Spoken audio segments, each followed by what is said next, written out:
आपने पढ़ना क्या? खोल ही नहीं रहे। पढ़ना क्या? तो इनको बताया बाहर? बाहर बात करो ना, खोल ही नहीं रहे अंदर से लॉक लगा। तो जल्दी आया करो ना। तो मैं सर इमरजेंसी वार्ड से आ रहा हूँ, मैं अभी 2 मिनट में। अच्छा हाँ, नहीं ये नहीं था, नहीं तीनों नहीं है, सिर्फ ये वाला सही है। ऊपर वाला है? ये ऊपर वाला था। हाँ, और जो नीचे वाले थे ना, जो नहीं करते वो आप कर रहे हैं।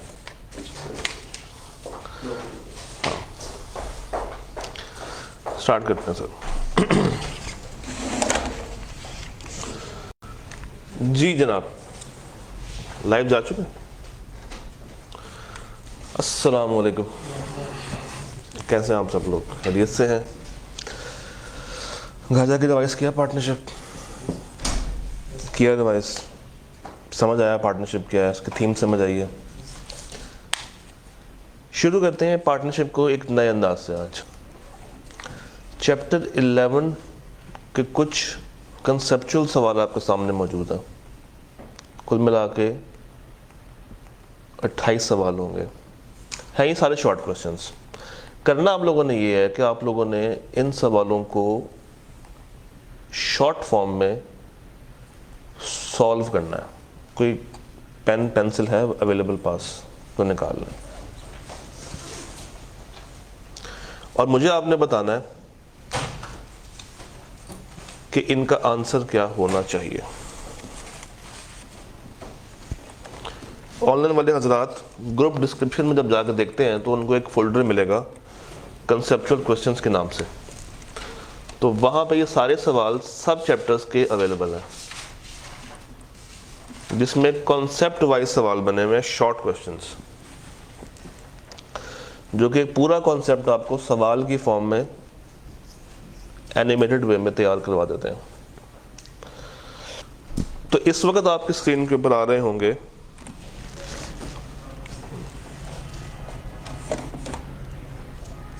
4 सवाल। तो काइंडली जरा पहले इन 4 सवालों को, बल्कि 5 पूरे हो गए, 1 2 3 4 5, क्विक वे में इसका रिक्वायरमेंट आप लोगों ने लिखना है और अंडरस्टैंड करना है कि सवाल कहना क्या चाह रहा। 5 सवाल आपके पास 5 मिनट है।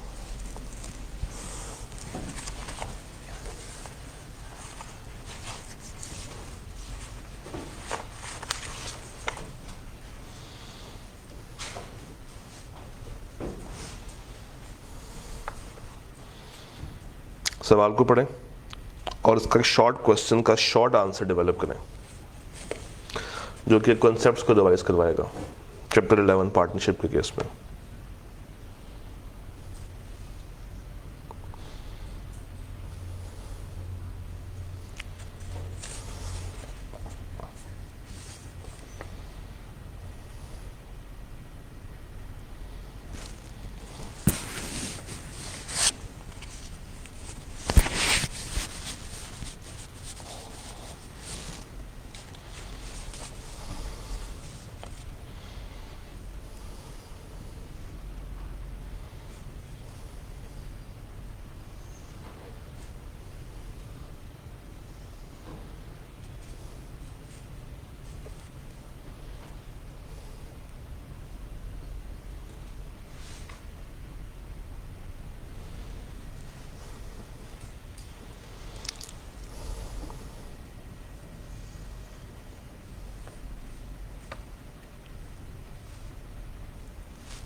पूरा आंसर ड्राफ्ट करने की ज़रूरत नहीं है, जस्ट शॉर्ट नोट्स अपने पास आप लोगों ने मेंशन करने हैं, ताकि आपको एटलीस्ट सवाल और उसका जवाब समझ आ जाए। फिर हम इसको 1 बाय 1 डिस्कस करते हैं।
आखिरी मिनट आपके पास।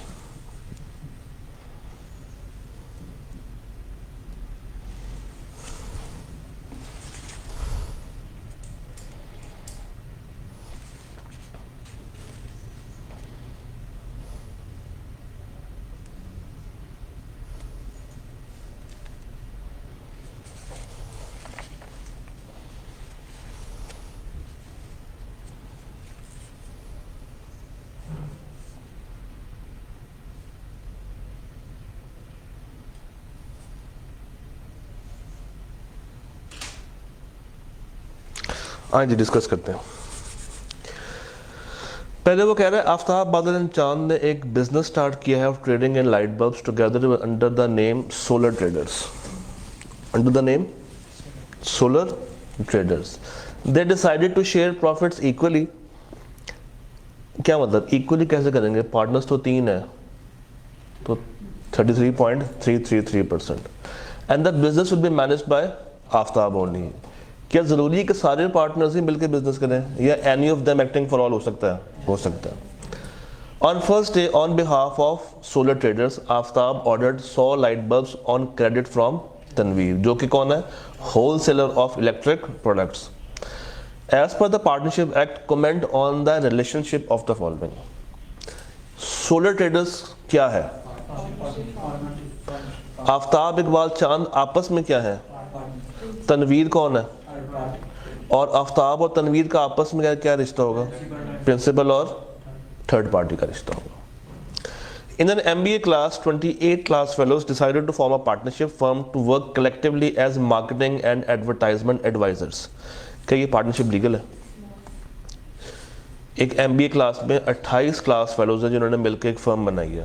तो ये मार्केटिंग सर्विस है या मार्केटिंग सर्विसेज है। सर्विस नहीं? तो क्या ये पार्टनरशिप लीगल है? No sir. क्यों? हमने कहा था कि 20 से ऊपर आप नहीं जा सकते, तो यहाँ पे ये लोग 28 पे पहुंच गए हैं, तो ये पार्टनरशिप लीगल नहीं है। After qualifying CA, 28 chartered accountants decided to form a partnership to form collectively as chartered accountants. क्या ये पार्टनरशिप अलाउ है? Yes, क्योंकि ये एक प्रोफेशनल फर्म है जिसमें हम 20 से ऊपर जा सकते हैं। Azhar and Babar started a business together and shared its profit. They made a formal agreement. Partnership deed उन्होंने बना दी है and included all possible legal clauses to avoid disputes and confusion between them in future. अच्छा काम किया। क्या ये partnership सही से फॉर्म हुई है? क्या कम से कम 2 लोग हैं? क्या वो बिजनेस करने जा रहे हैं? क्या उन्होंने एग्रीमेंट बना ली है? क्या ये प्रॉफिट की शेयरिंग कर रहे हैं? क्या म्यूचुअल एजेंसी एग्जिस्ट करेगी? बाय डिफॉल्ट करती है। तो ये पार्टनरशिप सही तरीके से फॉर्म हुई है। अच्छा, सवाल number 5। Although there is no express agreement between them, but Arsalan regularly buys old furniture and repairs it, and then his cousin Faisal sells the furniture and they both share the profits equally. बताइए अरसलान और फैसल के दरमियान क्या रिश्ता है? क्या ये partners हैं? नहीं। क्यों नहीं है? एग्रीमेंट ही नहीं हुआ। और दूसरी बात यह है कि एक बंदा दूसरे से खरीदता है और जो खरीद रहा है वो आगे बेच देता है, तो ये आपस में कौन है? कस्टमर और सप्लायर, डेटर और क्रेडिटर। तो ये पार्टनरशिप कहलाएगी? नहीं। मगर ये पार्टनरशिप है, ये पार्टनरशिप है, ये पार्टनरशिप नहीं है। डन।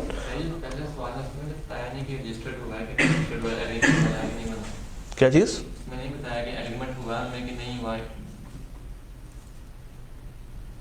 नहीं बताया। मगर सवाल का मतलब क्या था? सवाल ने ये कहा कि बताएं इनका आपस में क्या रिश्ता है। तो ये कौन होगी उसकी? Third party. ये आपस में कौन है? पार्टनर्स। कभी कभी अज्यूम कर लें कि यहाँ पे हुआ है ताकि हमें सवाल की सैंक्टिटी पता चल जाए। सर आपके पास फिर से 5 मिनट है और 6 से लेकर 9 तक आप लोगों ने करना है।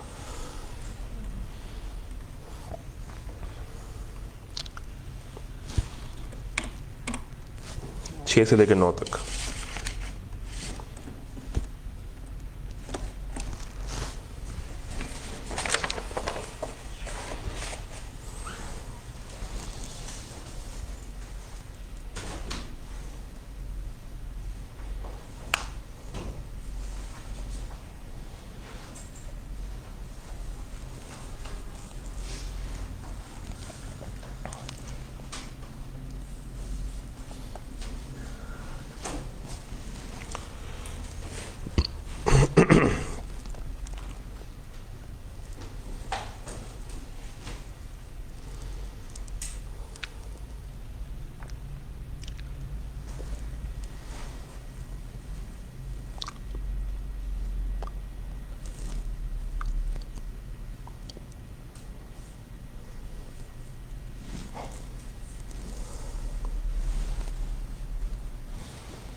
ये दूसरे सवाल बहुत मजे के हैं।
आखिरी मिनट है।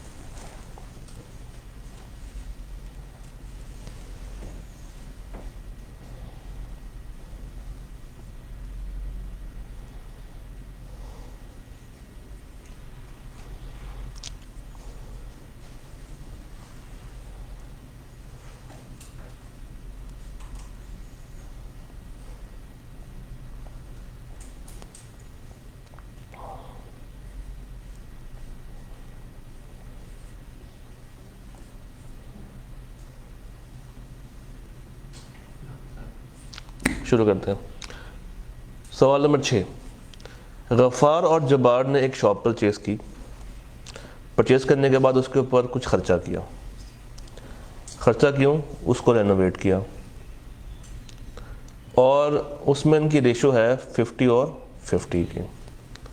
और उसके बाद उस शॉप को लीज़ पे कर दिया और जो लीज़ पे करने से इनको रेवेन्यू आया वो इक्वली आपस में शेयर कर लिया। क्या ये एक पार्टनरशिप है या नहीं है?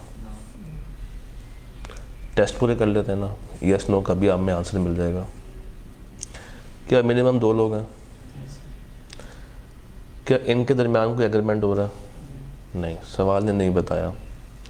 क्या ये लोग कोई बिजनेस कर रहे हैं? नहीं, ये बिजनेस नहीं है। बिजनेस कब होता?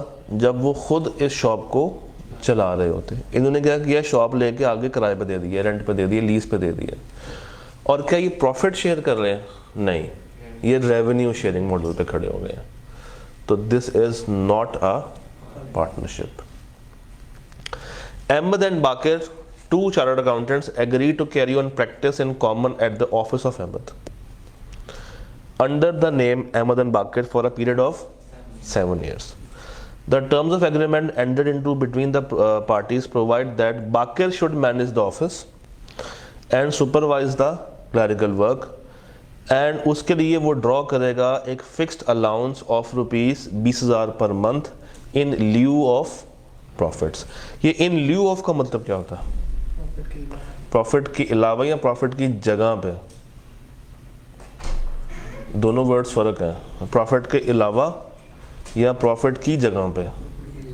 प्रॉफिट की जगह पे। It is further agreed that अगर कोई लॉस हुआ तो वो सारा का सारा अहमद अकेला बर्दाश्त करेगा, and that after 7 years Ahmad would be entitled to the office and all the other equipments, and Bakir would not have any right or claim in any respect. क्या अहमद और बाकिर पार्टनर्स हैं? नो या यस? चलिए मुझे ये बताइए, क्या ये पॉसिबल है कि एक पार्टनर सिर्फ प्रॉफिट ले और एक पार्टनर लॉस में हिस्सेदार ना बने? ये हो सकता है। प्रॉफिट शेयरिंग मस्ट है, लॉस शेयरिंग मस्ट नहीं है। फिर हम लोगों ने कहा था कि पार्टनरशिप के लिए पार्टनर्स को प्रॉफिट शेयर करना ज़रूरी है। यहाँ पे एक पार्टनर तो प्रॉफिट शेयर कर रहा है, दूसरा पार्टनर अपने प्रॉफिट की जगह पे क्या ले रहा है, एक फिक्स्ड अलाउंस ले रहा है, एक फिक्स्ड सैलरी पकड़ रहा है। तो उस केस में ये पार्टनर्स कहलाएंगे या नहीं? फिर सोच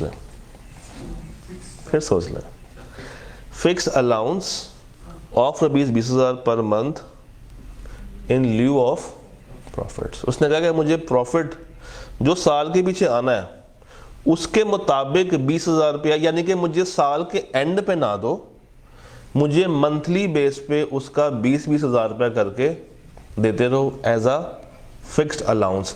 अलाउंस में और सैलरी में फ़र्क होता है। Word allowance and word salary are different. ये सैलरी नहीं थी, ये उसको अलाउंस मिल रहा है, उसको खर्चा मिल रहा है उसके फिक्स्ड प्रॉफिट्स के बदले। वो साल के बाद प्रॉफिट नहीं ले रहा, वो हर महीने प्रॉफिट का कुछ परसेंटेज ले रहा है एज अ फिक्स्ड अलाउंस। जब साल ख़त्म होगा तो देखा जाएगा कि टोटल प्रॉफिट कितना आया।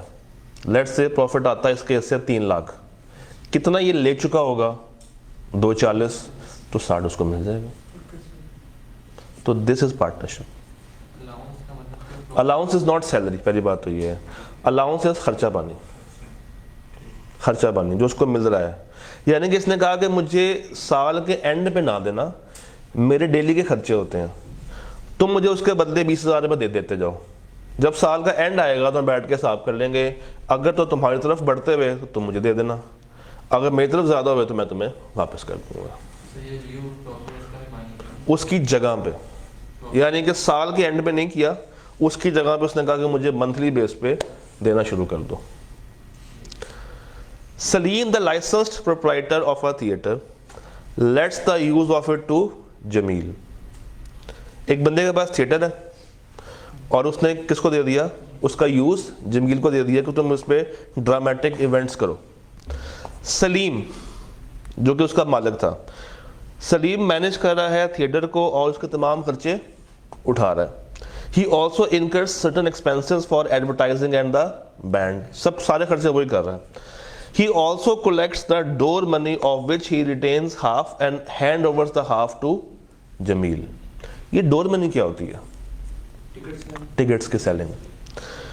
तो जो टिकट्स को बेच के पैसे आते हैं, हाफ वो रखता है और हाफ किसको दे देता है? कहाँ गया? जमील को दे देता है। क्या ये एक वैलिड पार्टनरशिप है? नहीं। Again door money is not profit, door money is the gross revenue. तो ये रेवेन्यू शेयरिंग मॉडल पे खड़े हुए हैं, प्रॉफिट शेयरिंग मॉडल पे नहीं खड़े हुए। अली, बिलाल एंड चांद पार्टनर्स हैं एक बिजनेस के अंदर। दाऊद एक आउटसाइडर है जो कि डील करता है इनके साथ। डिफाइन करें रिश्ता between Ali, Chand, Bilal and Dawood. Also comment on the liability towards each other. Liability वाली बात को बाद में करते हैं। अली, चांद और बिलाल ये आपस में कौन है?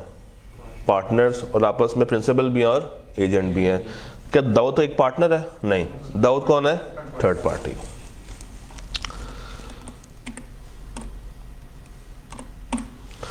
दस से लेके जहां तक विजिबिलिटी है 16 तक आपके पास अगेन 5 मिनट है। तो ये क्विकेस्ट वे है पूरा चैप्टर रिवाइज करने का, 10 से लेके 16 तक।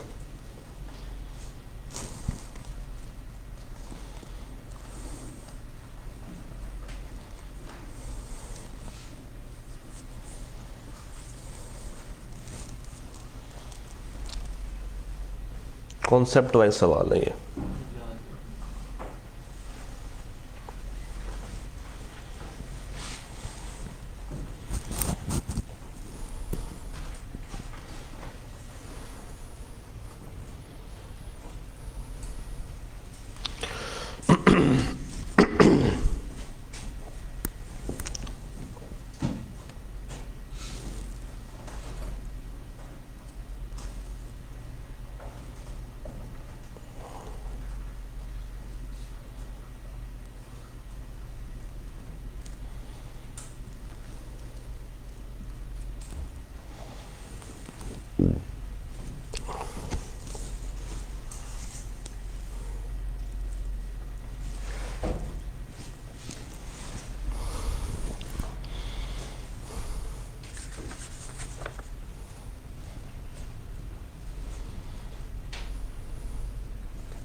चला।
मेरे रूम में ना जो मोबाइल लगा हुआ चार्जिंग पे, हाँ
आपके पास आखिरी 2 मिनट है। Thank you.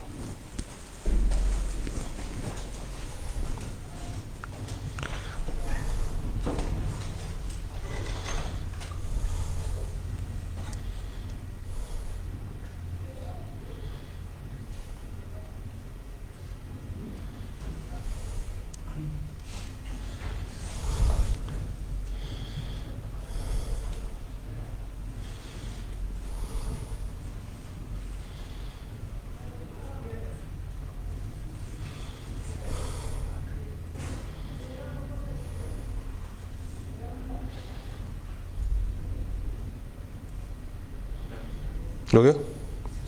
चलिए, अरसलान नुमान को ओनर्स है ऑफ अ हाउस, यानी कि एक घर है जिसके 2 मालिक हैं और उन्होंने इसको किराए पे दे दिया है एक पेइंग गेस्ट को, और जो किराया आ रहा है वो इक्वली डिवाइड कर रहे हैं। क्या ये पार्टनर्स हैं? नहीं, को ओनर्स हैं। जाजिब और गालिब ने जॉइंटली ख़रीदी है एक चाय की दुकान और उसके ऊपर तमाम तर खर्चे किए हैं फॉर परचेजिंग द सामान, कप शप वगैरह and some other materials to furnish the shop. The money was contributed half and half, and then they rented out the shop. The rent was to be shared equally by them.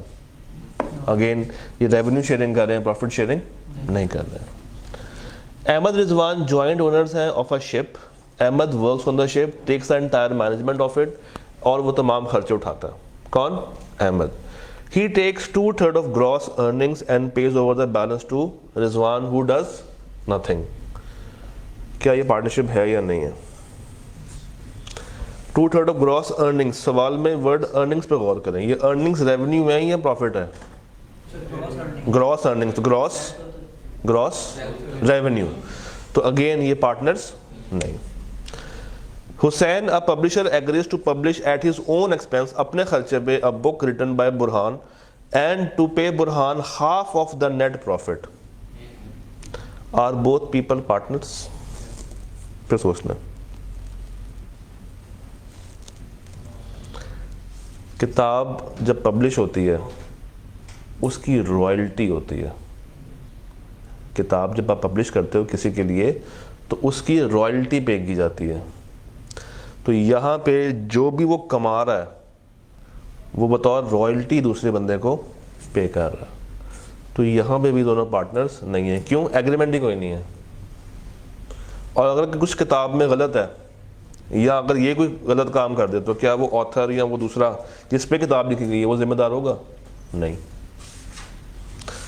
Is customer a partner to the bank where he has profit और loss sharing account? नहीं। रहीम एक clerk है करीम के business में, entered into a verbal agreement with Karim for 10% share of profit rather than a fix salary. उसने कहा मुझे salary नहीं चाहिए, मुझे 10% का प्रॉफिट चाहिए। It was further agreed that the building in which the business was to be carried out should remain the property of Karim and all the work and decisions will be solely decided by Karim. Rahim alleges that he is a partner and claims the dissolution of the firm. Kareem denies partnership and alleges that Rahim is only a clerk. क्या उसका ये allegation सही है या नहीं है?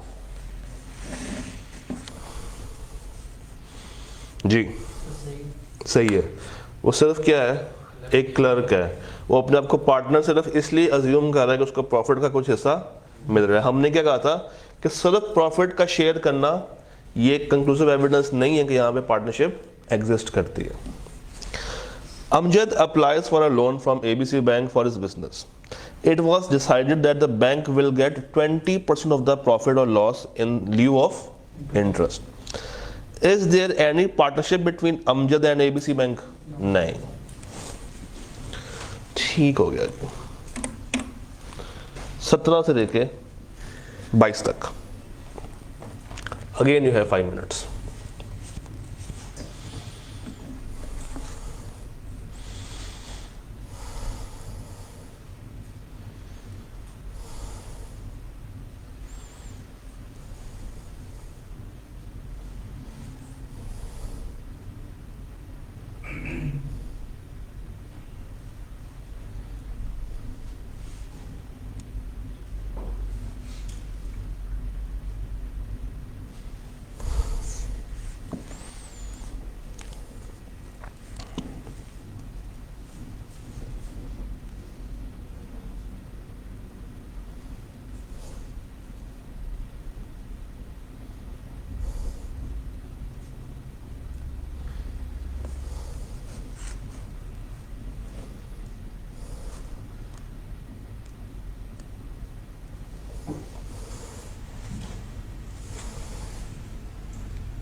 दो minute.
Correct? वो कहता है do members of Hindu undivided family carrying on a family business as such as Burmese Buddhist husband and wife carrying on a business, क्या ये पार्टनरशिप है? नहीं, ये एक फैमिली बिजनेस है। Azam and Babar are partners in a firm, there is no formal express agreement और कोई duration fixed नहीं है। आजम नहीं चाहता कि वो कंटिन्यू करे। ये कौन सी पार्टनरशिप है और ये कैसे डिसॉल्व की जा सकती है या कैसे आजम खुद को डिसकंटिन्यू कर सकता है? क्या कोई टाइम फिक्स्ड है? तो पर्टिकुलर हुई नहीं, पार्टनरशिप एट विल हुई। और उसमें क्या होता है? म्यूचुअल या कोई भी बंदा नोटिस दे सकता है, कोई भी नोटिस दे सकता है। तो अगर इसने काम नहीं करना तो बस जाके नोटिस दे दे। और अगर ये तय हो कि सारे मिलकर डिसाइड करेंगे तो ही बंद होगी, ये कौन सी होगी? Particular. Azam, Babar and Misbah partners are in a firm. The partnership deed states that the firm can only be dissolved with the mutual consent of all partners, although there is no duration is fixed. कौन सी हो गई? Will या particular? Will या particular? Mutual consent चाहिए तमाम partners के लिए, particular है। Azam does not want to continue. ऊपर क्या था? ऊपर में और नीचे में फर्क है। ऊपर 2 लोग से नीचे 3 लोग हैं। तो 2 लोग अगर हों और एक बंदा काम करना नहीं चाहता और कोई टाइम पीरियड डिसाइड ना हो, इसका मतलब है कि यहाँ पे एक बंदा जाए और जाके अपना नोटिस दे दे। ये डिसाइड नहीं है कि दोनों की कॉन्सेंट होगी फिर हम लोग ख़त्म करेंगे, मगर नीचे वो कह रहा है कि तीनों की म्यूचुअल कॉन्सेंट होगी तब ख़त्म किया जा सकता है। तो अब अगर एक बंदा जाना चाहता है तब तक नहीं जा सकता जब तक तीनों ही एग्री ना हो। Anam and Moha enter into a partnership agreement specifically for an interior designing project. सिर्फ एक काम के लिए। At will या particular? Particular. What kind of partnership? ठीक है। और इसको end कैसे किया जा सकता है? जब ये प्रोजेक्ट मेरा खत्म हो जाएगा। अदील और साइमा ने एंटर किया है एक पार्टनरशिप में for 10 years. ये क्या है? Particular. कब खत्म होगी? जब 10 साल खत्म हो जाएंगे। ठीक है। आफ्ताब, बादल एंड चांद ने एक बिजनेस स्टार्ट किया है लाइट बल्ब्स का। Together the name of solar traders, they have decided to share the profits equally. Business जो है वो मैनेज करेगा सिर्फ और सिर्फ आफ्ताब। तो ये कौन सा पार्टनर कहलाएगा? एक्चुअल पार्टनर या एक्टिव पार्टनर या ऑस्टेंसिबल पार्टनर? हाँ, देयर इज खत्म करने का कोई वो डिसाइड नहीं किया कि खत्म कैसे होगी। खत्म होने का, एग्रीमेंट का नहीं, खत्म होने का डिसाइड नहीं किया। ले जा, हम एंड के करीब पहुंच चुके हैं। आपके पास 23 से लेके 27 तक है, क्योंकि 28 वैसे भी हमारे कोर्स में फिलहाल नहीं है। 23 से 27 योर टाइम स्टार्ट्स नाउ।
सबका आसान ही है, तो मुश्किल तो खैर है नहीं। हेडिंग में आंसर होगा। क्या?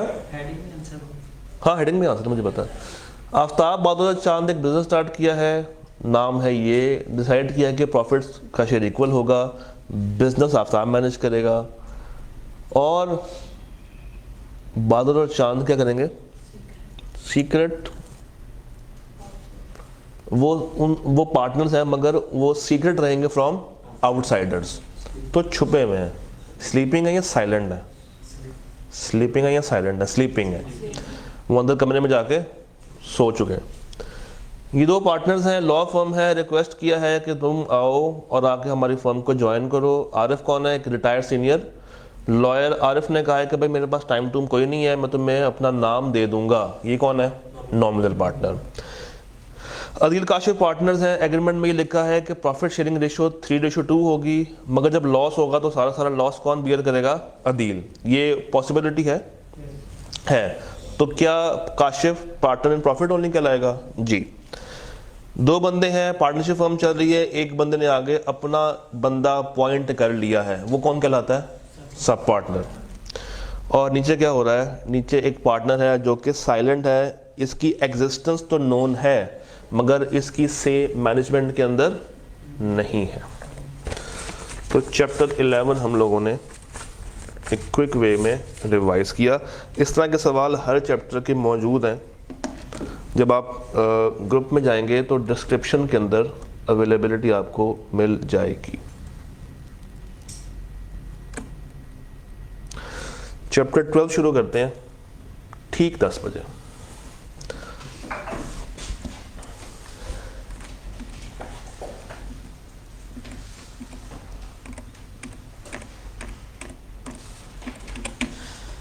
One of the cutest chapter,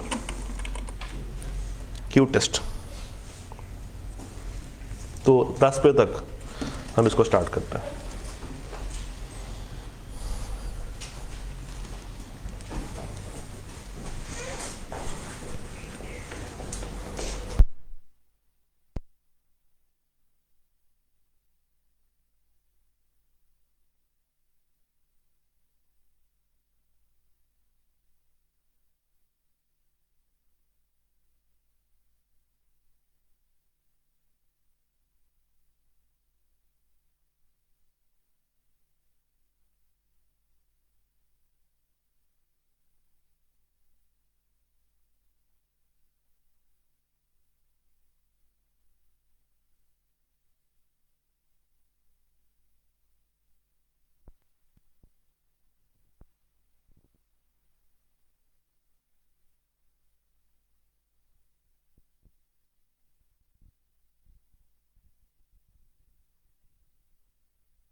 chapter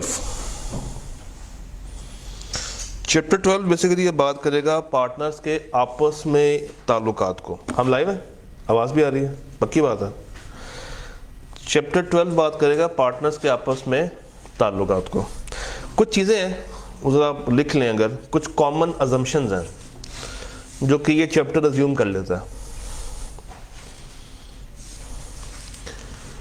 पहली अजम्पशन लिख लें काइंडली, 7-8 बातें। फर्स्ट अजम्पशन, नॉर्मली जब हमें सवाल ना बताए कि प्रॉफिट शेयरिंग रेशो कितनी है या लॉस शेयरिंग रेशो कितनी है, तो नॉर्मली क्या होनी चाहिए? इक्वल। तो पहली अजम्पशन है equal proportion of profit sharing and loss sharing. Equal proportion of profit and loss sharing.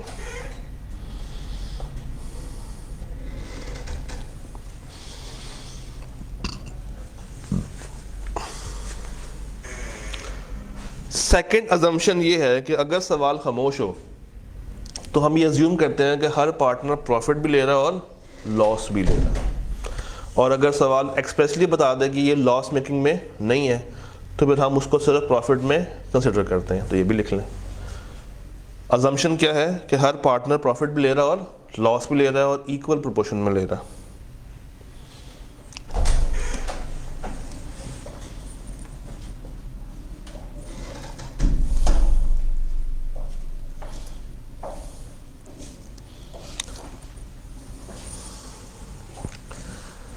तीसरी अजम्पशन, अगर सवाल खामोश हो तो हम ये अज्यूम करते हैं कि हर पार्टनर कैपिटल लेकर आ रहा है और बराबर कैपिटल लेकर आ रहा है, equal capital.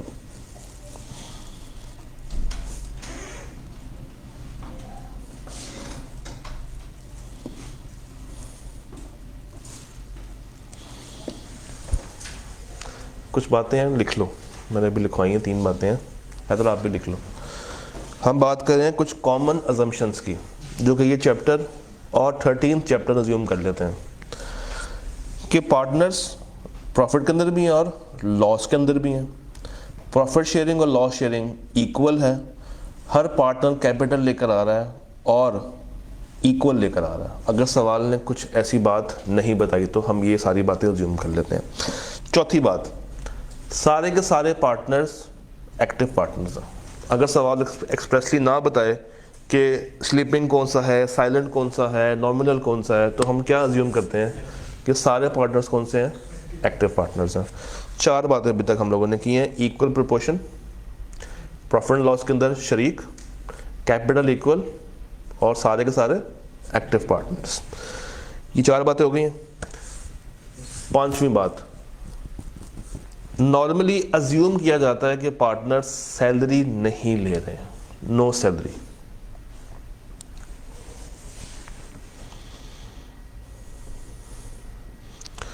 No salary.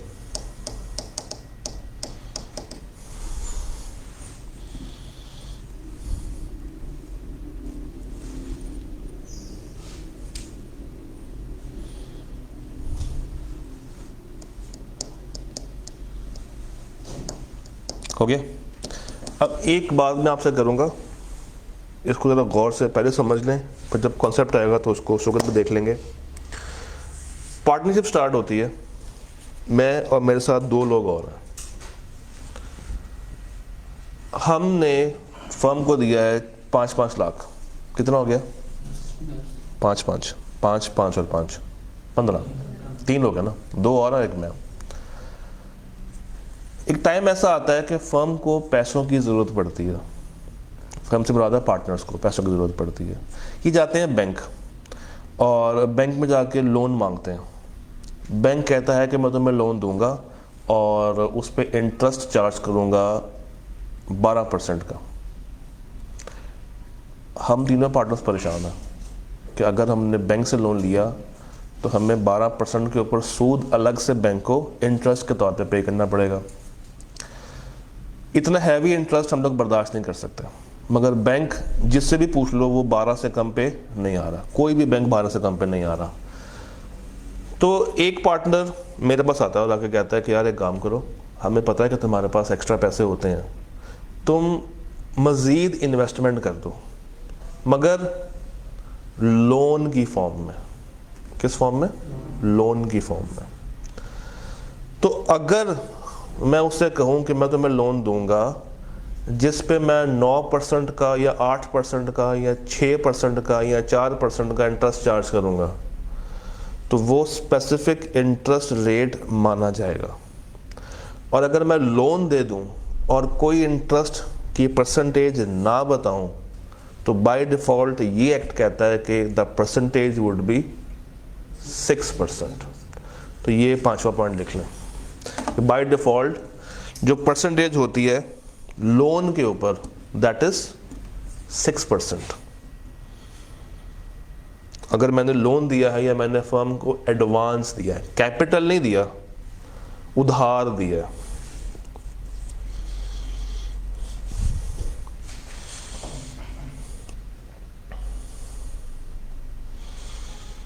Capital नहीं दिया, उधार दिया।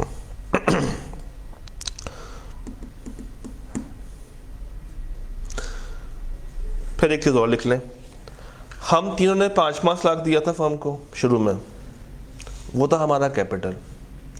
अज्यूम किया जाता है कि इस कैपिटल के ऊपर कोई भी पार्टनर अलग से सूद नहीं ले रहा फर्म से, तो no interest on the amount of capital. मगर 6% का इंटरेस्ट कौन सा था? वो कैपिटल नहीं था, वो अलग से एडवांस था या अलग से लोन था।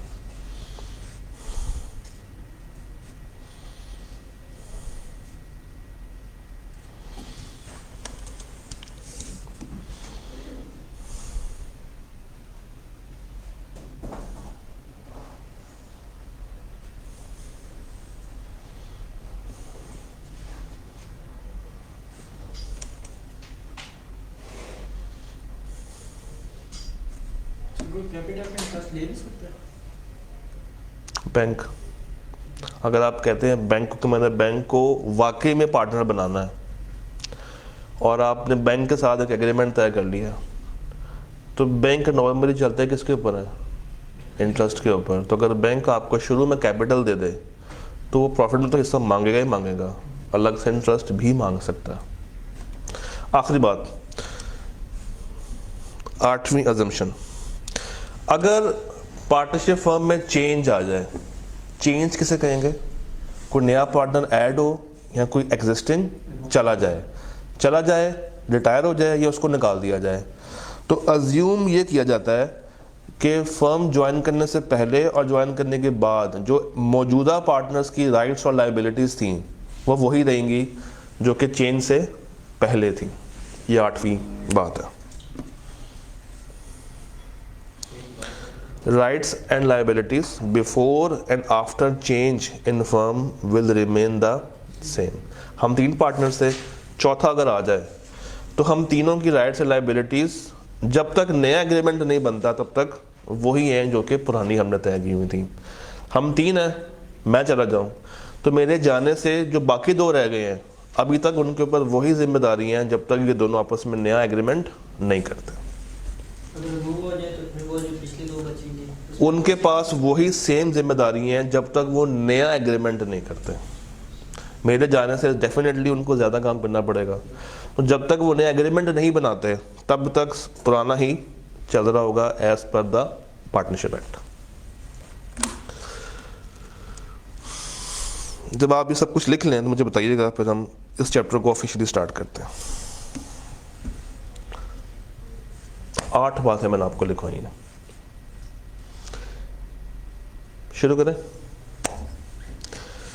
ओके, इस चैप्टर के अंदर आपको कुछ ड्यूटीज मिलेंगी, कुछ राइट्स मिलेंगे। तो ये राइट्स एंड ड्यूटीज है between partners, between the firm. सबसे पहले बात करता है जनरल ड्यूटीज के ऊपर। वो कहता है कि हर पार्टनर एक मियां बीवी है, तो जो ड्यूटीज एक हस्बैंड एंड वाइफ की होती हैं सेम ड्यूटीज आपस में पार्टनर्स की भी होती हैं। For example, duty to be just and faithful. हर पार्टनर दूसरे के साथ एक म्यूचुअल ट्रस्ट में रहेगा, दूसरे पे कॉन्फिडेंस रखेगा, सच बोलेगा, उसी का साथ देगा और कोई ऐसा काम नहीं करेगा जो कि उसके खिलाफ हो या फर्म के खिलाफ हो। अगर वो ट्रू अकाउंट्स की डिमांड करता है दूसरा पार्टनर तो उसको प्रोवाइड किए जाएंगे। अगर आपसे आपकी बीवी पूछती है कि आज के दिन में कितना कमाया, तो उसको पूरा हिसाब आपने ला के देना है कि मैंने फुल डे में क्या क्या बातें अर्न की हैं। तो duty to render true accounts. Each partner must be ready to explain the accounts of firm. हर पार्टनर के पास डिटेल हो और अगर कोई भी पार्टनर उसे डिमांड करे तो उसके पास तमाम तर एक्सप्लेनेशंस मौजूद हो। कोई भी पार्टनर कोई सीक्रेट प्रॉफिट अर्न नहीं करेगा। And what is secret profit? ऐसा मुनाफा जो कि अर्न करे एक पार्टनर बाकी पार्टनर्स को बताए बिना। फॉर एग्जाम्पल, एक रॉ मटेरियल आता है 500 रुपए का, सब पार्टनर्स को पता है कि 500 रुपए की कॉस्ट प्राइस है। एक पार्टनर जाता है सप्लायर से नेगोशिएट करता है और 500 के बजाय 400 रुपए का रॉ मटेरियल लेकर आ जाता है, मगर शो ये करता है कि उसने कितने का लिया है। तो जो 100 रुपया उसने सीक्रेट प्रॉफिट अर्न किया है, ये काम नहीं करना। Duty to indemnify for loss caused by the fraud. अब अगर एक पार्टनर फ्रॉड करके आ जाए, आपको याद होगा जॉइंट एंड सेवरल लायबिलिटी, तो बाकी तमाम पार्टनर्स लायबल हैं उसके फ्रॉड को कवर करने के लिए। और जब उसका फ्रॉड कवर कर देंगे तो जिसने फ्रॉड किया है उससे रीइंबर्स भी किया जाएगा। उनकी ड्यूटी है कि उन्होंने common advantage of the firm के लिए काम करना और उनकी ड्यूटी है कि उन्होंने तमाम पार्टनर्स को फुल इंफॉर्मेशन प्रोवाइड करनी है, कोई चीज छुपानी नहीं है। ये है जनरल ड्यूटीज जो कॉन्ट्रैक्ट में डिफाइन की हैं या नहीं की हैं, ये बाय डिफॉल्ट अप्लाई होंगी, चाहे डिफाइंड हुई हैं या नहीं हुई। फिर कुछ आप कॉन्ट्रैक्ट में अलग से भी डिफाइन कर सकते हैं। वो कहता है other than compulsory rights and duties specified by the act. कुछ वो बातें जो कि एक्ट ने अलग से डिफाइन भी कर दी हैं, उनके अलावा अगर आप म्यूचुअली कुछ ऐड करवाना चाहते हैं तो वो आप ऐड करवा सकते हैं। कहां पे ऐड करवाएंगे? डीड के अंदर। ये डीड एक्सप्रेस भी बन सकती है और The partnership contract may be varied by consent of all the partners, and such consent may be express or may be implied। वही बात फिर से घुमा के कर रहा है।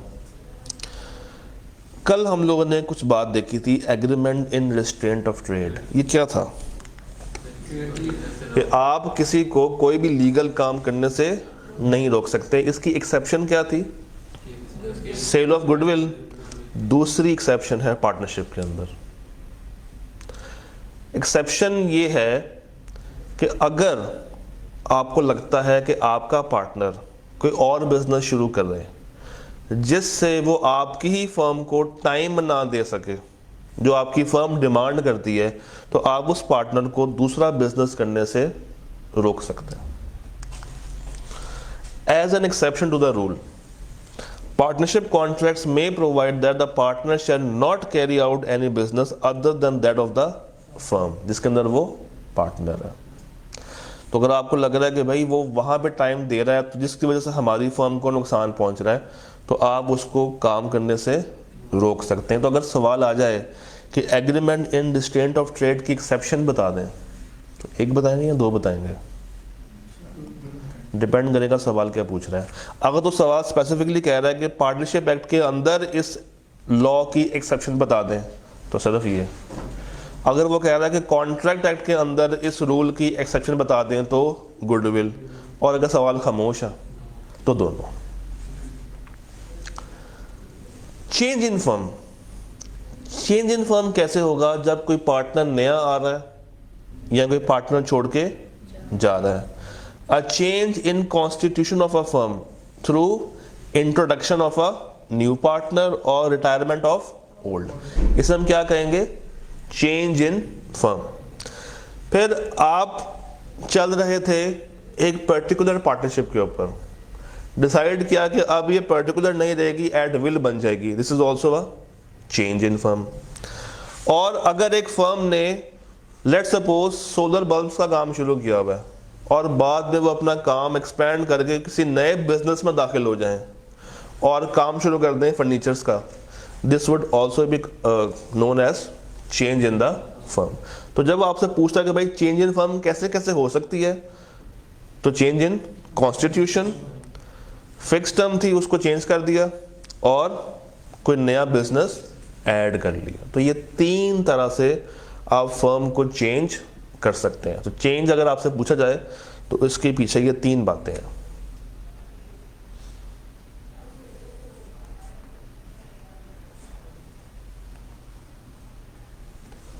यहां तक क्लियर है? फिर rights and duties regarding the conduct of business, कि बिजनेस कैसे चलेगा, तमाम पार्टनर्स के क्या राइट्स हैं क्या ड्यूटीज हैं। हर partner irrespective of his capital, ये नहीं देखना कि वो कितना कैपिटल लेकर आया है, उसके पास ये बुनियादी हक है कि वो बिजनेस में हिस्सा ले सकता है। अगर एक पार्टनर 2 रुपये का कैपिटल क्यों लेकर आया हो, उसके पास उतना ही राइट है जितना 200 करोड़ लाए हुए पार्टनर के पास है। किसी अरबी को किसी अजमी पर और किसी अजमी को किसी अरबी पे कोई सबकत हासिल, ये वही रूल है। तो जितना मर्जी कैपिटल कोई बंदा लेकर आया हो, उसके पास वो सारे के सारे वही राइट्स होंगे जो कि दूसरे पार्टनर के पास है। हर पार्टनर की ये जिम्मेदारी है कि वो अपनी ड्यूटी को डिलीजेंटली निभाए। And what is diligently? अक्लमंदी के साथ, टाइमली, एक्टिव रह के निभाए। हर पार्टनर के पास ये राइट है कि उससे कंसल्ट किया जाए, उससे पूछा जाए। इसमें एक एक्सेप्शन है, किससे हम नहीं पूछते? माइनर पार्टनर होता, किससे नहीं पूछते? किसकी आवाज दबी होती है? साइलेंट पार्टनर की। Every partner has the right to be consulted. Any difference अगर कोई आ रहा है on the ordinary matters may be decided by majority of partners in good faith. ठीक है। फिर हर पार्टनर के पास ये राइट है कि वो बुक्स ऑफ अकाउंट्स की एक्सेस हासिल कर सके। फिर कुछ मजीद राइट्स और मजीद लाइबिलिटीज हैं। राइट फॉर रेम्यूनरेशन, अभी हम लोगों ने बात की थी। नॉर्मल रूल क्या है कि वो रेम्यूनरेशन रिसीव नहीं करेगा, क्या लेगा? Share of profit. A partner is not entitled to receive remuneration for taking part in business. अगर वो बिजनेस में हिस्सा ले रहा है तो उसके अगेंस्ट वो रेम्यूनरेशन डिमांड नहीं कर सकता। हाँ, अगर आपको देनी है तो आप कहाँ पे डिफाइन करेंगे? एग्रीमेंट के अंदर। नॉर्मली हर पार्टनर के पास क्या राइट होता है कि वो प्रॉफिट्स एंड लॉसेस को इक्वली शेयर करे, और अगर वो इक्वल शेयरिंग में नहीं है तो कहाँ पे लिख कर आते हैं? पार्टनरशिप एग्रीमेंट में या पार्टनरशिप डीड में। Right to interest on capital, अब ये पॉइंट पढ़े।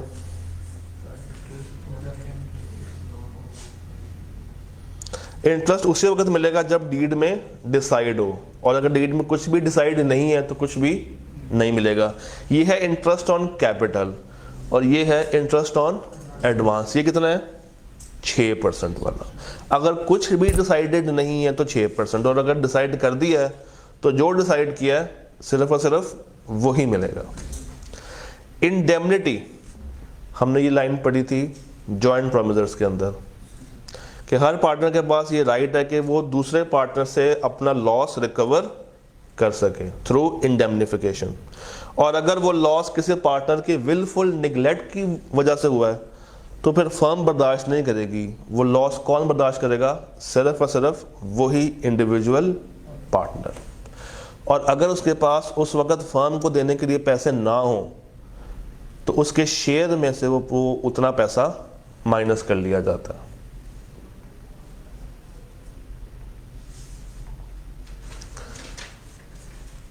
अगर कोई बंदा जाती प्रॉफिट अर्न कर रहा है, क्या अर्न कर रहा है? पर्सनल प्रॉफिट, तो उसकी ड्यूटी है कि वो उसको बताए कि वो कहां से अर्न कर रहा है। क्योंकि अभी हमने क्या बात की थी कि आप किसी भी तरह का कोई सीक्रेट प्रॉफिट नहीं कमा सकते हैं। तो अगर कोई कमा रहा है तो उसकी जिम्मेदारी है कि वो ना कमाए, और अगर उसने कमाना ही है तो फिर सबके साथ मिलके कमाए। अगर 500 की चीज़ 400 में मिल गई है तो सबको बताएगा भाई अभी 500 के नहीं, ये किसकी है? 400 रुपए की है। Duty not to compete with the business of the firm, कोई ऐसा काम ना करे या किसी ऐसी फर्म को ज्वाइन ना करे जिससे वो अपनी एग्जिस्टिंग फर्म के साथ कंपटीशन में आ जाए। भाई एक पार्टनर है, ICAP एक दफ़ा एक सवाल आया था, एक पार्टनर है, वो फर्म ज्वाइन करने से पहले उसका एक फैमिली बिजनेस ये था कि वो बाहर से वेलवेट कपड़ा इंपोर्ट करते थे, और जब उसे फर्म ज्वाइन की तो फर्म का बिजनेस ये था कि उन्होंने बाहर से गालिबन जीन्स का कपड़ा इंपोर्ट करना था। तो क्या जीन्स का कपड़ा और वेलवेट का कपड़ा कंपटीशन में आते हैं? नहीं। बाकी पार्टनर्स ने कहा था कि ये ऐसा बिजनेस कर रहा है जो कि कंपटीशन में है, तो दिस वाज नॉट कंपटीशन। ये दोनों तरह के कपड़े अलग अलग हैं। Then we have a concept of property of firm. मगर इसमें जाने से पहले एक दफ़ा किताब से देख के मुझे बताइएगा क्या कोई सवाल है आपका या नहीं है। एक दफ़ा रीडिंग कर लें, क्योंकि ये सारी बातें बेसिक हैं। एक दफ़ा बस आपने पढ़नी है और ये क्यूटेस्ट चैप्टर आपको तैयार हो जाता है। इसमें कोई मुश्किल बात नहीं है पूरे चैप्टर के अंदर।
तो सेकंड वाला जो है ना, पर इसमें वो फर्म की प्रॉपर्टी यूज ना करे तब भी वो लायबल है।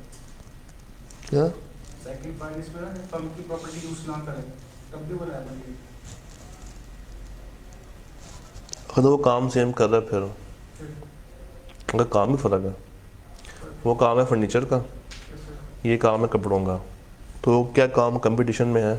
नहीं। बट अगर वो कपड़ा मंगवा रहा है और अपनी फर्म का ही ट्रक यूज़ कर रहा है, इसका मतलब है कि वो उस ट्रक के पैसे किसको चार्ज करेगा? फर्म को। और क्या हासिल करेगा? 1% प्रॉफिट।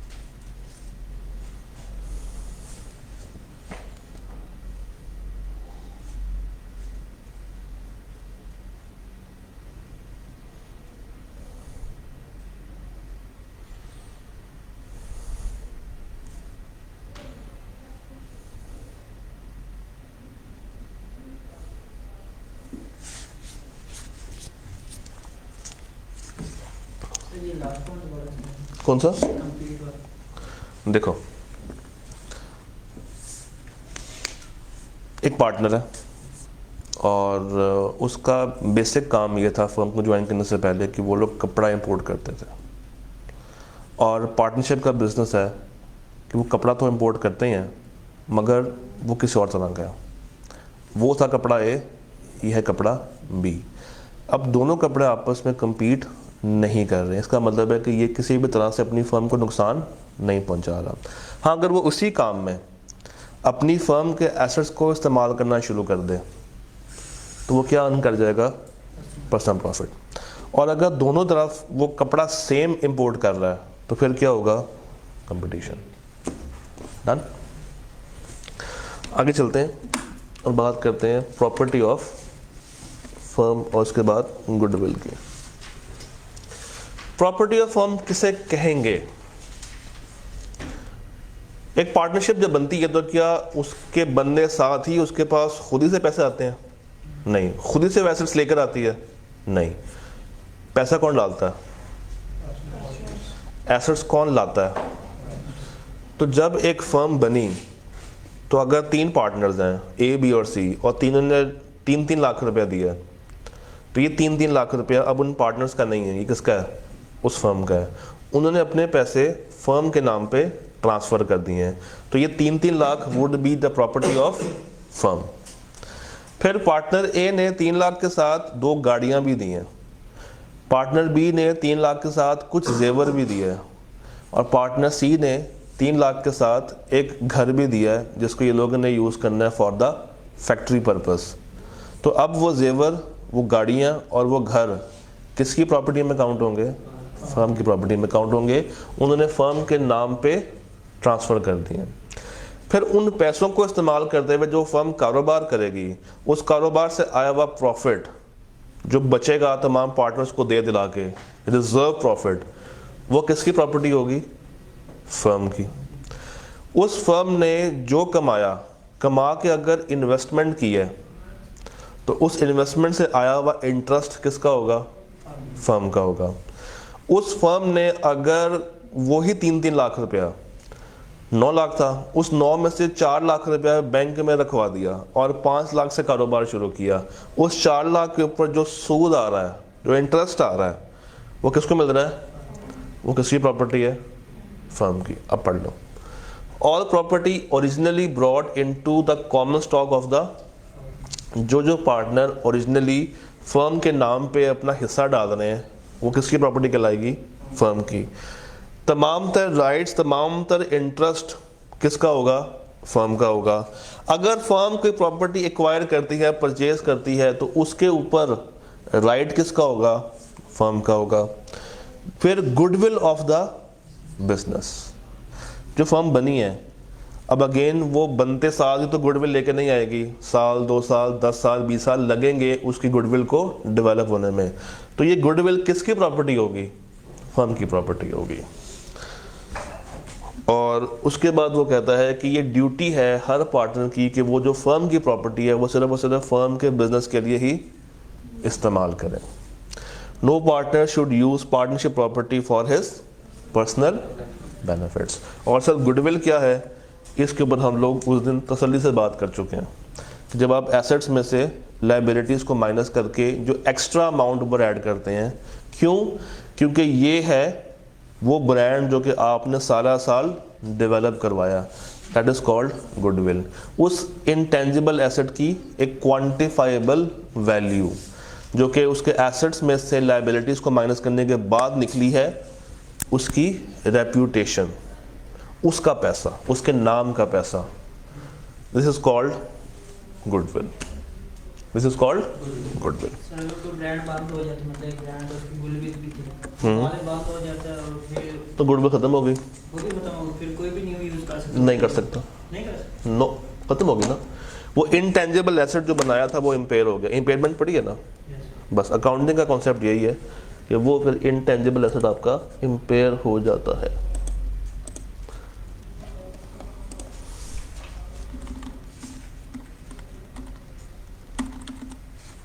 शुरू करें।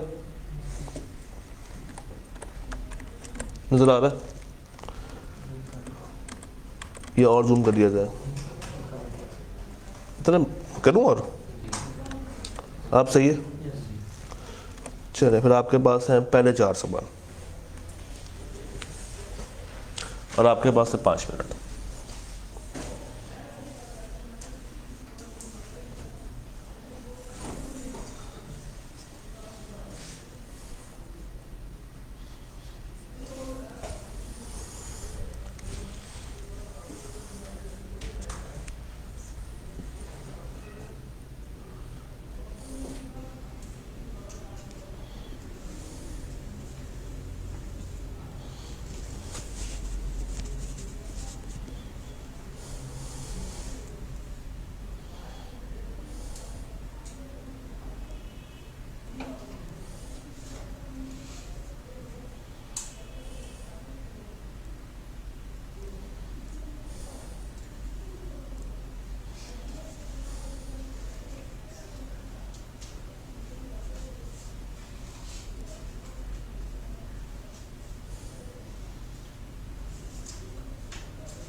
दो मिनट है।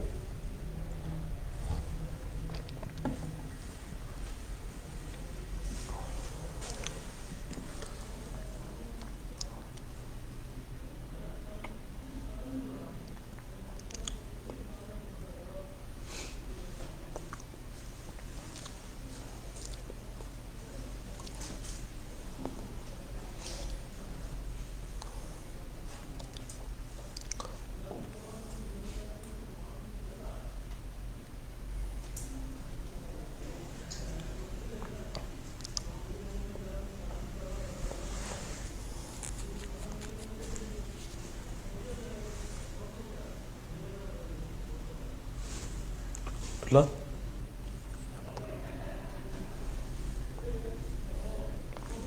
मज़ा मन करता।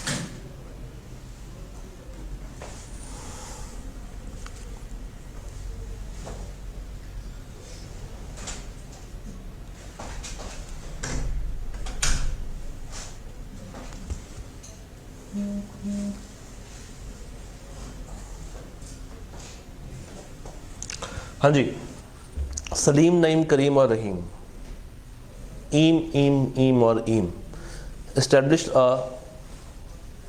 partnership for refining sugar. Rahim was considered expert in the job of buying sugar. Thus he was entrusted with the duty of purchasing. Ajmal जो कि कज़न है रहीम का, अच्छा ये रहीम की स्पेलिंग गलत है, ये RASWME है, was a wholesale dealer in sugar. Rahim bought sugar from Ajmal despite the fact that the rate was higher than the market और क्वालिटी भी क्या थी, तो क्या उसने ब्रीच की है अपनी ड्यूटी? यस। सलीम, नईम और करीम और रहीम ने, अगेन वही सवाल है और चेंज कहाँ से होता है? ही अननोन टू हिज को partner supplied the firm at market price with sugar previously bought at a lower price. वही 500 की चीज़ थी, 400 में ख़रीदी है और आगे वो कितने की दे रहा है उनको? 500 की। 100 रुपये अपनी जेब में डाल रहा है, 100 रुपये का अपना प्रॉफिट कमा रहा है, खुद भी होलसेलर है। तो इसका मतलब है कि उसको पहले बताना चाहिए था, तो ये इसने जस्ट एंड फेथफुल काम नहीं किया। आफ्ताब, बादल और चांद एक बिजनेस स्टार्ट किया है, लाइट बल्ब्स का, नाम रखा है solar traders. They decided to share profits equally. Business manage करेगा आफ्ताब ओनली। क्या आफ्ताब को कंपेल किया जा सकता है कि वो ट्रू अकाउंट्स थे चांद और बादल को? किया जा सकता है, उसकी ड्यूटी है। इसी तरह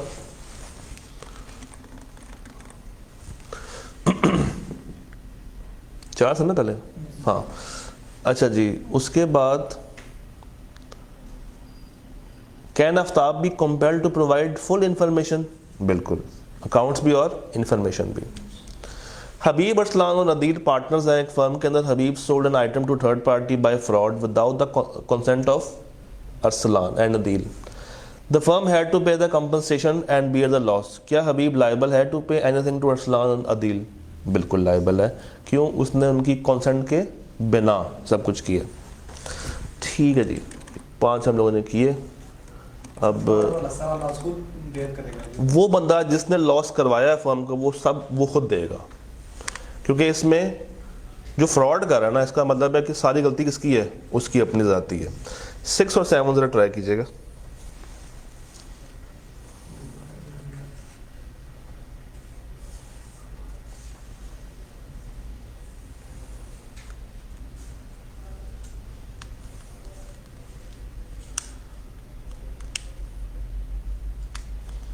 इसके ऊपर एक मुहासबे का सवाल भी बना हुआ, तकरीबन सेम कॉन्सेप्ट।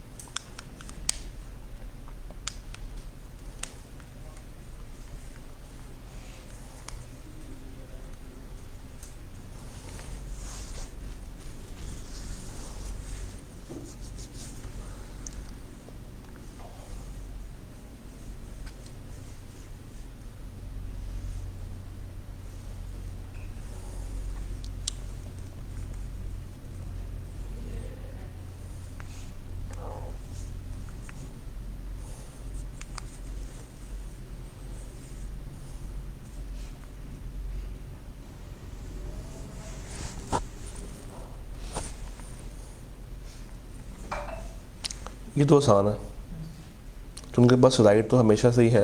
उन्होंने खुद कहा है कि हम इसका पार्ट नहीं बनेंगे बिजनेस का। हाँ, अगर रिटर्न हुआ तो फिर नहीं बन सकते। ऊपर क्या हो रहा है, बदर, नज़र और जफ़र ने एग्री किया है कि वो पार्टनरशिप बनाएंगे। पार्टनरशिप डीड में ये लिखा गया है कि तमाम पार्टनर्स को हम लोग प्रॉफिट देंगे इक्वली। आफ्टरवर्ड्स जब उन्होंने काम शुरू किया तो बहुत साल तक बदर रिसीव्ड 1/2, 50% किसको मिलता था? बदर को, और बाकी 25 और 25। तो जिनको कम मिल रहा था उन्होंने कभी एतराज़ नहीं किया, मगर बाद में जब इनके अंदर कोई फूट पड़ी तो उन दोनों ने कहा कि भाई हमें तो आपने इक्वल दिया ही नहीं कभी भी, आपने हमें कितना दिया था? 25-25, तो अब काइंडली हमें वो पिछले वाले पैसे भी दो। लॉ ये कहता है यहाँ पे कि अगर आपको फर्स्ट टाइम उसने डीड से हट के कोई चीज़ दी और आपने एतराज़ नहीं किया, इसका मतलब है कि आपने उस वेरिएशन के ऊपर अपनी इम्प्लाइड एक्सेप्टेंस दे दी है। अदरवाइज आपको शुरू में कहना चाहिए था कि भाई आप हमें दे क्या रहे हो, हमारा बनता था 33 रुपये, आप क्या दे रहे हो हमें? 25 रुपये। तो क्योंकि यहाँ पे शुरू में एतराज़ नहीं हुआ, यहाँ पे शुरू में एतराज़ नहीं हुआ, इसका मतलब है कि अब उनका एतराज़ करना बनता नहीं है। उन्होंने शुरू में कम लेके अपनी इम्प्लाइड एक्सेप्टेंस दे दी हुई है।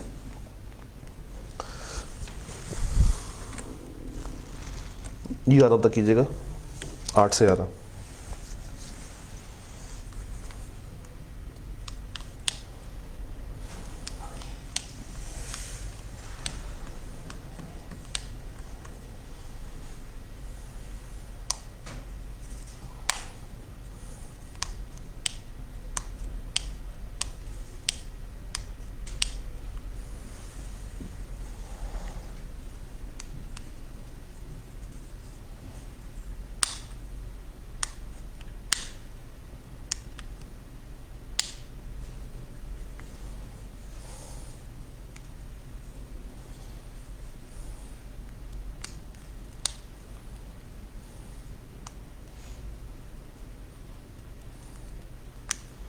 ये 2 बजे का सवाल है।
पार्टनरशिप में वोटिंग वाला नहीं होता है? क्या? वोटिंग से कोई भी डिसीजन नॉन ट्रांसफर।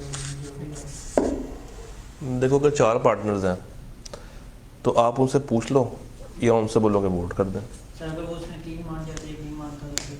हाँ, अगर 3 मान गए और 1 नहीं माना, इट मीन्स के म्यूचुअली ये एग्री हो गया कि हम कर लेते हैं। और अगर सब मान जाएं तो फिर अच्छी बात है। ये 2 सवाल इसी के ऊपर हैं, अभी करते हैं इसके ऊपर बात। 2 रूल होते हैं, एक होता है एग्री बाय ऑल पार्टनर्स, एक होता है agree by majority of the partners. शुरू कर लेते हैं। आफ्ताब आज़ाद चांद ने बिजनेस स्टार्ट किया है, ये सारी कहानी हम पढ़ चुके हैं बहुत दफ़ा ज़िंदगी में। वो बाकी पार्टनर्स जो कि बिजनेस में एक्टिवली काम नहीं कर रहे हैं, क्या ये बाउंड है कि वो अपनी ड्यूटीज़ को डिलीजेंटली निभाएंगे? निभाएंगे। अगेन सेम कहानी है, क्या बादल और चांद के पास एक्सेस का राइट है ऑफ बुक्स ऑफ अकाउंट्स? बिल्कुल है। मजे के सवाल है ये दो, 9 और 10। Azam Babar, Yasir and Zahid are active partners in a business. Azam wants to open a bank account in A B C bank for the business. However Zahid कहता है कि एबीसी में ना खुलवाओ, XYZ में खुलवा देना.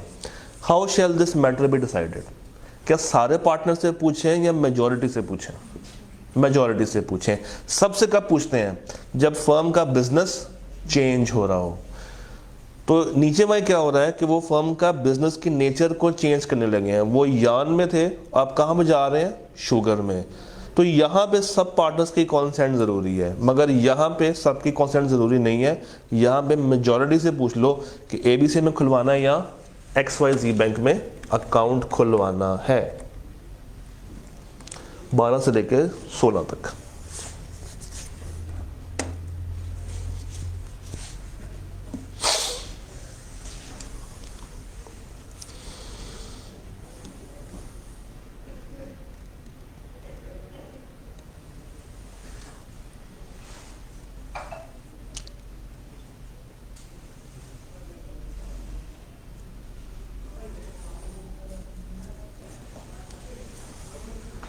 पीडीएफ कहाँ रहेगी? ग्रुप में हो, क्रैश मेला वाले, डिस्क्रिप्शन में जाओ, वहाँ एक लिंक लगा होगा, उस लिंक को खोलो, आप एक जी ड्राइव के अंदर पहुँच जाओगे। उस जी ड्राइव के अंदर एक फोल्डर है, उसका नाम ही यही है कंसेप्चुअल क्वेश्चंस।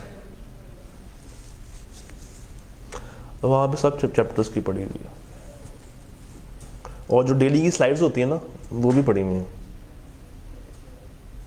किताब भी पढ़ी हुई, टेस्ट भी पढ़े हैं, उन टेस्ट के सोल्यूशन भी पढ़े हैं। कुछ और रह गया? अच्छा हाँ, एमसीक्यूज भी पढ़े हैं, और कुछ बस रीसेंट पेपर जो आने वाला वो नहीं है, उससे पिछले सब कुछ पढ़ा हुआ है।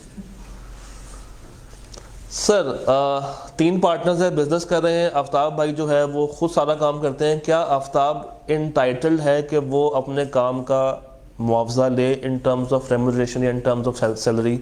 बाय डिफॉल्ट रूल क्या है? नहीं, बट अगर एग्रीमेंट में आ जाए तो वो ले सकता है। अदील काशिफ पार्टनरशिप के बिजनेस में है, एक लाया 5 मिलियन, एक लाया 7 million. However they did not decide the profit sharing ratio. तो अगर डिसाइड नहीं की तो बाय डिफॉल्ट क्या होती है? 50-50। ये डिपेंड नहीं करेगा कि वो 5 और वो 7 का है, इनको मिलेगा इक्वली। अच्छा, उसके बाद उन्होंने कहा है, अदील काशिफ पार्टनर्स हैं, एग्रीमेंट में लिखा है कि प्रॉफिट शेयरिंग रेशियो की 3/2 की, but there is no express agreement of sharing of loss. बताइए लॉस कैसे शेयर होगा? जिस तरह प्रॉफिट शेयर होगा। अदील काशिफ पार्टनरशिप के बिजनेस में है, 5 मिलियन 7 मिलियन लेकर आए हैं, प्रॉफिट शेयरिंग रेशियो एग्री कर दी है। They did not decide anything regarding interest on the respective capital, यानी कि 5 और 7 इसके ऊपर कोई इंटरेस्ट के ऊपर कोई बात अभी तक नहीं हुई। काशिफ डिमांड कर रहा है 10% इंटरेस्ट। क्या इसकी डिमांड वैलिड है? अगर शुरू में लिखवा लिया था तो वैलिड होती, बट इस केस में वो स्पेसिफिकली बता रहा है कि इसके ऊपर अभी तक कोई बात नहीं हुई, तो अगर कोई बात हुई नहीं है तो उसको इंटरेस्ट नहीं मिलेगा। और अगर यही चीज़ हम एडवांस में कर दें और वो 10% का इंटरेस्ट हमसे मांगे, तो पहले देखो कि वो एग्री हुआ है। अगर एग्री हो गया तो 10 मिल जाएगा, और अगर एग्री नहीं हुआ तो 6% मिल जाएगा। साइमा नईमा पार्टनर्स हैं। साइमा ने इंश्योरेंस प्रीमियम पे किया है अपनी जेब से ताकि वो फर्म के बिजनेस को प्रोटेक्ट कर सके, इन्वेंट्री को। क्यों? उसके डैमेज होने का चांस था। She also paid for shelves to keep the inventory safe. क्या वो रीइंबर्स करेगी? कर सकती है। क्यों? उसने फर्म के बेनिफिट के लिए कुछ ना कुछ काम किया है। लोन दे दिया? नहीं, लोन नहीं, अगर इमरजेंसी में कुछ पेमेंट वगैरह की। नहीं, देखो अगर तो उसने वो पैसा दिया है बतौर एडवांस, तो फिर तो वो सिर्फ इंटरेस्ट ही लेगी ना, फिर वो एडवांस अपना रिकवर उसी वक्त तो नहीं करेगी। और अगर वो सिर्फ फर्म को कुछ बचाने के लिए कुछ पैसे पेमेंट कर रही है, नीयत ये है कि वो पैसे बाद में रिकवर कर लेगी, तो उस केस में तो कोई इंटरेस्ट नहीं आता, इतना शॉर्ट टर्म का इंटरेस्ट नहीं होता।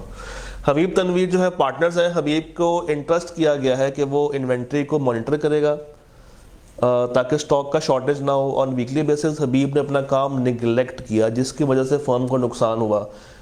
क्या हबीब लायबल है to pay the firm? Definitely. अगर एक पार्टनर अपनी ड्यूटीज को निगलेक्ट कर रहा है तो वो लायबल होगा।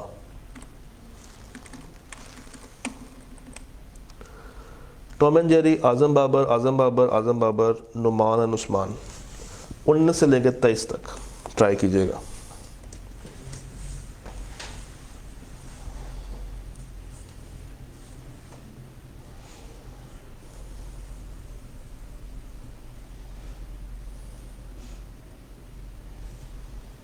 या पहले 19 से लेकर 21 तक कर लें, फिर प्रॉपर्टी को अलग से कर लेते हैं। 19 से 21 तक करें।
टॉम एंड जेरी पार्टनरशिप के बिजनेस में है।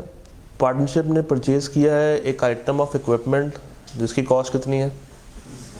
It was discovered later that the equipment had actually been purchase by Tom for rupees 18 का खुद खरीद के फर्म को कितने का बेच रहा है? And Tom had resold it to the partnership without revealing that he was the owner of the property. क्या उसको बताना चाहिए था कि उसने ज़ाती सीक्रेट पर्सनल प्रॉफिट कमाना बनता था? नहीं।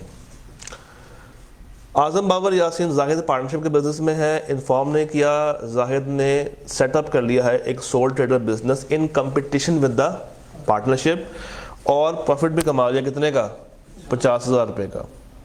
Bye either using firm name और प्रॉपर्टी और कनेक्शन। तो जो उसने प्रॉफिट कमाया है फर्म का नाम इस्तेमाल करके, फर्म के कागजात इस्तेमाल करके, फर्म की चीज़ें इस्तेमाल करके, और बाकी पार्टनर्स को पता नहीं है, तो ये लायबल है कि ये 50 फिर ये बाकियों के साथ शेयर करेगा। अच्छा जी, जाहिद ने रिटायर किया है बिजनेस से। अब बताइए आजम बाबर और यासर का क्या क्या शेयर होगा? इक्वल था ना, पहले क्या था? 25-25, अब क्या हो जाएगा? 33 और 33, इक्वल ही था ना पहले भी। आइए ज़रा प्रॉपर्टी की बातें करते हैं। आपके पास आखिरी 5 मिनट है, उसके बाद ब्रेक करेंगे और 13 पे चलते हैं।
हाँ जी, कोई मसला आया या नहीं आया? आया कि नहीं आया? क्या कहते हैं डायरेक्टर ने क्या प्रोक्रियर फॉर्म के पैसे जब दिए तो बाद ये नहीं था कि मैंने अपने लिए खरीदे तो फर्म की प्रॉपर्टी अभी देख लेते हैं 22 नंबर क्या था। आजम बाबर करीम पार्टनरशिप के बिजनेस में है, उन्होंने एक प्रॉपर्टी बाय की है एक फिक्टिशियस पर्सन के नाम से, जो कि पार्टनरशिप की प्रॉपर्टी यूज़ हुई है, पार्टनरशिप का पैसा यूज़ हुआ है उस प्रॉपर्टी को परचेज करने में, तो ये किसकी प्रॉपर्टी कहलाएगी? पार्टनरशिप की। नुमान उस्मान पार्टनर्स हैं, Numan buy shares from stock exchange in his own name with the moneys and on account of, पैसा फर्म का है मगर अपना नाम से उसने लिए है। शेयर्स की वैल्यू एकदम से इंक्रीज कर गई। Numan claims that the shares are his personal property, तो बताइए कहलाएंगी या नहीं कहलाएगी? The shares are partnership's property. क्यों? पैसे किसके थे? सादिया राबिया पार्टनर्स हैं, सादिया ने लैंड खरीदा है with the partnership money for her sole benefit, therefore Sadia debits herself in the firm's books and becomes a debtor to the firm for the amount of the purchase money. The value of land increases subsequently. Rabia कहती है कि नहीं, ये किसकी property है? इस सवाल में एक फ़र्क है। क्या? उसने खुद को डेबिट किया। इस डेबिट करने का मतलब क्या होता है? क्योंकि उसकी नीयत ये थी कि मैंने ये पैसे फर्म से उधार पे पकड़े हैं। पैसा बेशक फर्म का है मगर उसने क्या ऐड किया? एक डेबिट नोट। डेबिट नोट से मुराद ये है कि उसने ये पैसा फर्म से उधार पे पकड़ा है और पकड़ के एक लैंड परचेज किया है और कहा है कि ये पैसा जो मैंने उधार पे लिए मैं तुम्हें वापस कर दूंगी।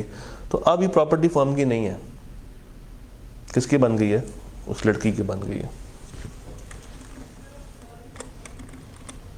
अरसलान भाई पार्टनर हैं, शेयर्स बाय किए अपने नाम पे without the authority of other partners but with the money and on account of the firm. क्या पार्टनरशिप की प्रॉपर्टी है? डेफिनेटली है। आबिद साजिद पार्टनर्स हैं फर्म के अंदर। Abid took the firm's printer and laptop to his home for the use of his family members till they were not usable any more. क्या ये liable है? बिल्कुल लायबल है। क्यों? क्योंकि उनसे पूछे बगैर वो उसको अपने ज़ाती मफाद के लिए इस्तेमाल कर रहा है। 11 down, 12 down, we are into 13 after 10 minutes.